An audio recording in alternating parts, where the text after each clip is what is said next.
setelahnya itu bertemu dengan salah satu. Tadi kita membacanya itu berwakaf, berhenti kita di Assalamualaikum warahmatullahi wabarakatuh. Jika saudara semuanya, bapak dan ibu yang ada di rumah masih belum lancar dalam membaca Al-Quran, kemudian masih belum memahami ilmu tajwid, mari belajar mengaji Al-Quran di channel ini. Di sini kami akan berusaha untuk membantu saudara semuanya, bapak dan ibu, agar dapat dengan mudah dalam memahami ilmu tajwid Al-Quran. Jadi nanti untuk belajarnya itu ilmu tajwidnya kami jelaskan dengan pelan-pelan, kemudian kami kombinasikan dengan media gambar yang kami tampilkan secara ringkas ya. Semoga nanti dapat mudah untuk bisa langsung dipahami ilmu tajwid Al-Qur'annya. Karena dengan kita belajar tajwid, kita bisa memahaminya, tentu itu akan memperbaiki bacaan Al-Qur'an kita. Kemudian juga yang belum lancar supaya bisa segera lancar di dalam membaca Al-Qur'annya.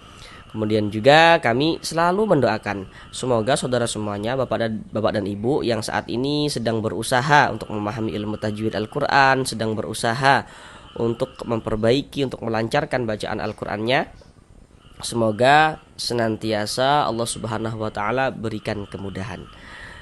Kami juga selalu mendoakan semoga bapak dan ibu semuanya selalu diberikan kesehatan oleh Allah Subhanahu wa Ta'ala.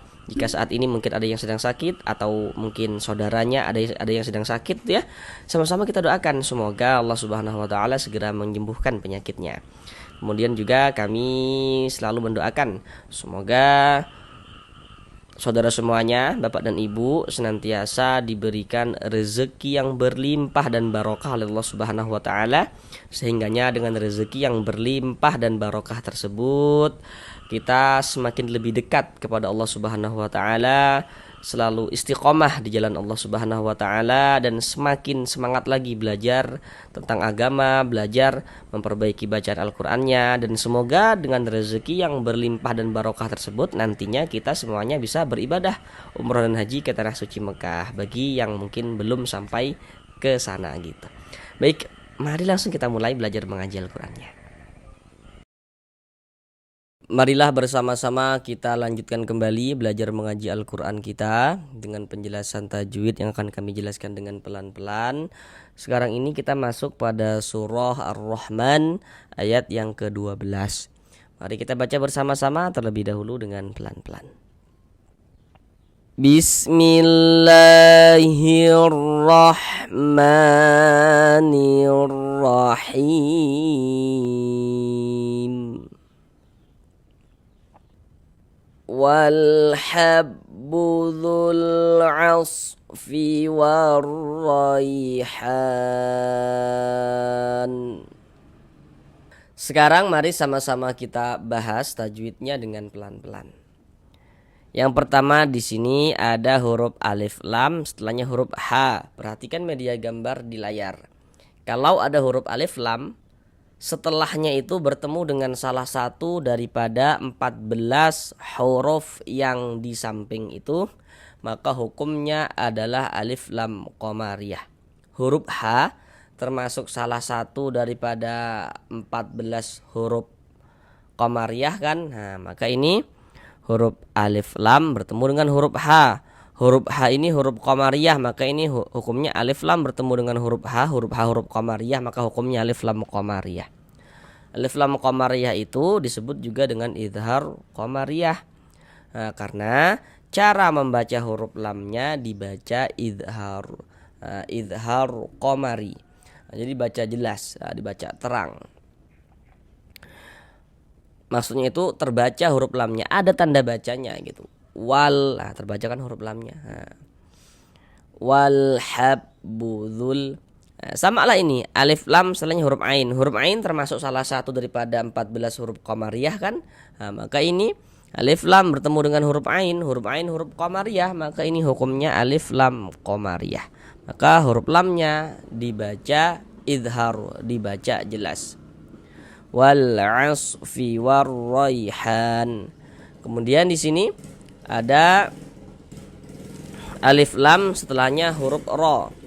Nah, sekarang perhatikan media gambar di samping. Huruf ra termasuk salah satu daripada 14 huruf syamsiah.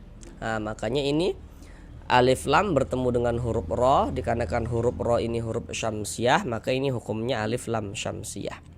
Alif lam syamsiah itu disebut juga dengan idgham syamsiah, karena cara membaca huruf lamnya dibaca idgham syamsi. Nah, jadi maksudnya dibaca idgham itu huruf, cara kita membacanya itu ya dari wa langsung masuk ke huruf syamsiah ini, jadi langsung masuk. Jadi huruf lamnya ini dia nggak dibaca karena nggak ada tanda bacanya gitu. Nah, dia langsung masuk ke huruf ro ini. Dari wa langsung masuk ke huruf syamsiah, yakni huruf ro di sini yang kita temui. Nah, jadi jangan bingung ya. Biasanya kan yang masih pemula itu sering dia bertanya-tanya, ini gimana cara membacanya, kok nggak ada tanda bacanya ya, gimana cara bacanya, nggak ada harokatnya ini gitu kan. Nah, karena huruf lamnya ini yang nggak ada tanda bacanya, berarti ya nggak dibaca, kita lewati, kita masukkan. Nah, kita lewati bacanya dari wa, langsung dimasukkan ke huruf ro ini ya. Jadi huruf lamnya nggak dibaca karena nggak ada tanda bacanya gitu. Nah, jadi jangan bingung ya. Nah, jadi langsung dilewati masuk ke huruf ro ini. Warraihan, huruf ro memiliki nih harokat fathah. Baris miring di atas ini namanya harokat fathah atau tanda baca fathah atau baris fathah. Maksudnya sama saja nih fathah. Maka ini huruf ro dibaca tebal, dibaca tabkhim, sehingga pangkal lidah kita tuh naik terangkat ke atas ketika kita mengucapkannya. Warraihan. Nah, kemudian di sini ada huruf ya sukun. Ini huruf ya tanda sukun tuh seperti ini. Huruf sukun atau huruf mati itu maksudnya sama saja. Nah, huruf ya sukun sebelumnya di sini ada harokat fathah ya, baris satu miring di atas nih harokat fathah atau tanda baca fathah. Nah, perhatikan media gambar di samping. Huruf lin itu dia ada dua. Nah, sekarang perhatikan yang di kotak nomor 2. Ya, sudah diperhatikan ya polanya, sudah kita lihat di situ ya.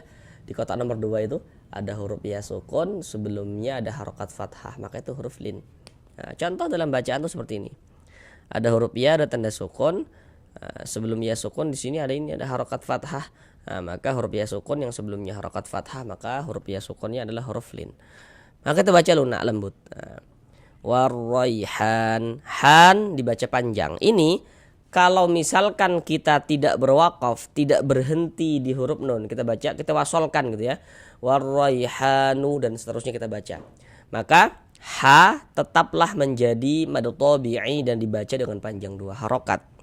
Nah, tapi tadi kita membacanya itu berwakaf, berhenti kita di huruf nun. Sehingganya dari mad tabi'i dia berubah menjadi mad arid li sukun. Nah, namun yang penting untuk kita ketahui terlebih dahulu. Nah, kenapa kok ha ini dibaca panjang? Mad tabi'inya yang mana gitu kan? Tadi kan pada awalnya namanya mad tabi'i berubah menjadi mad arid li sukun. Nah, mad tabi'inya yang mana? Kenapa kok ha dibaca panjang? Apa tanda panjangnya ha? Nah, itu yang perlu untuk kita ketahui dulu. Sekarang perhatikan media gambar di layar. Nah, di situ ada bacaannya rumus mad tabi'i atau mad asli. Sekarang perhatikan rumus 3 yang warna hitam. Cara kita memahami rumus 3 warna hitam. Di rumus 3 warna hitam kan di situ dapat kita lihat itu ada huruf alif. Sebelum alif ada baris fathah, di bawah baris fathah ada titik-titik. Nah, titik-titik di sana itu maksudnya itu letaknya huruf yang dibaca panjang sebab dia memiliki baris fathah, memiliki harokat fathah itu tadi. Tapi kita perlu memahaminya dari awal. Jadi kalau kita baca Al-Qur'an ada alif. Sebelum alif ada huruf yang memiliki harokat fathah, ada huruf yang memiliki baris fathah. Nah, maka huruf tersebut dibaca panjang. Nah, contoh dalam bacaan Al-Qur'an tuh seperti ini. Nah, di sini ada alif. Cuman di sini yang kita temui alifnya itu disambung dengan huruf H. Nanti ada huruf alif yang enggak disambung, ada huruf alif yang disambung gitu. Jadi kita harus jeli memperhatikannya, harus betul-betul fokus gitu. Nah, supaya ketika ada huruf alif nih sadar langsung ini ada huruf alif nih di sini kayak gitu. Nah, di sini ada alif nih. Sebelum itu maka berarti yang berposisi sebelah sini, bukan sebelah sini, bukan, tapi yang sebelah sini. Ada alif. Sebelum alif di sini ada harokat fathah. Nah, huruf yang memiliki harokat fathah dibaca panjang. Di sini kan huruf yang memiliki harokat fathahnya adalah huruf H. Maka huruf H kita baca panjang. Warraiha, ha dibaca panjang mad tabi'i pada awalnya sesuai dengan rumus 3 warna hitam. Kemudian mad tabi'inya itu bertemu dengan huruf yang disukunkan. bertemu dengan huruf yang dimatikan sebab berwaqaf. Maka ha ditambah huruf yang disukunkan. Untuk di sini huruf yang disukunkannya adalah huruf nun yang kita temui. Ha dibaca maka ha ditambah dengan huruf nun yang disukunkan dibaca han, warraihan. Maka mad tabi'inya berubah menjadi mad arid li sukun. Mad tabi'i bertemu dengan huruf yang disukunkan, maka dia berubah menjadi mad arid li sukun. Panjangnya mad arid li sukun itu boleh dibaca dengan panjang 2 harokat atau 4 harokat atau 6 harokat. Yang terpenting itu konsisten dalam sekali bacaan.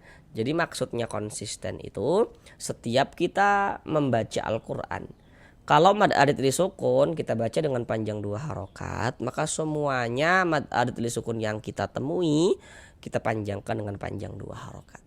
Kalau 4 semuanya kita panjangkan dengan 4 harokat. Kalau 6 semuanya kita panjangkan 6 harokat mad arid li sukun yang kita temui pada saat membaca Al-Quran. Jadi mad arid li sukun itu harus sama dibaca panjangnya gitu. Huruf yang disukunkan huruf nun. Ini kalau berwakaf di huruf nun kita baca warraihan. Jangan dibaca warraihanu, nu baru berhenti, baru berwakaf. Jangan salah. Tapi dibaca warraihan. Huruf nun kita sukunkan, kita matikan. Mengapa begitu? Jadi kalau kita baca Al-Quran, kemudian kita itu berwakaf, kita itu berhenti di huruf yang tidak dibaca panjang, maka hurufnya kita sukunkan. Ini kita baca Al-Quran berwakaf kita di huruf nun. Huruf nun di sini nggak dibaca panjang. Karena berwakaf di huruf yang tidak dibaca panjang, maka hurufnya itu kita sukunkan, kita matikan seperti itu. Sehingga kita baca warraihan. Nah, seperti itu. Kemudian di sini ada tanda waqaf, bentuknya itu jim. Ini namanya waqaf jaiz. Jadi maksudnya itu boleh. Boleh apa gitu kan? Boleh berwaqaf, boleh juga diwasolkan. Jadi kalau menemukan tanda waqaf seperti ini terserah kita sebagai pembaca. Mau berwaqaf silahkan, mau diwasolkan silahkan, boleh, terserah kita. Nah, sekarang mari kita ulang bersama-sama sekali lagi dari awal. Wal habbu dzul 'asfi warraihan.